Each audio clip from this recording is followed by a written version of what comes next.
Tularan ninyo si Kristo. Mga alipin, sundin ninyo ng may takot sa Diyos ang mga amo ninyo. Hindi lang ang mababait kundi pati ang malulupit. Sapagkat pagpapalain kayo ng Diyos kung tinitiis ninyo ang mga pagpapahirap kahit wala kayong kasalanan, dahil sa nais ninyong sundin ang kalooban niya. Pero kung parusahan kayo dahil sa ginagawa ninyong masama, wala ring kabuluhan kahit tiisin ninyo ito.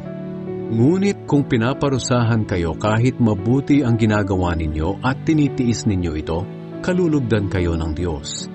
Ang mga pagdurusa ni Kristo para sa atin ang halimbawang dapat nating tularan.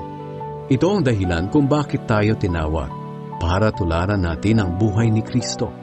Hindi siya nagkasala o nagsinungaling man. Ininsulto siya pero hindi siya gumanti ng insulto. Pinahirapan siya pero hindi siya nagbanta. Ipinagkatiwala niya ang lahat sa Diyos na humahatol ng makatarungan. Si Kristo ang umako sa mga kasalanan natin nang ipako siya sa krus para iwanan na natin ang buhay na makasalanan at mamuhay na matuwid. Dahil sa mga sugat niya gumaling tayo. Para tayong mga tupang naligaw noon, pero nakabalik na tayo ngayon sa Panginoon na tagapag-alaga at tagapagbantay ng ating buhay.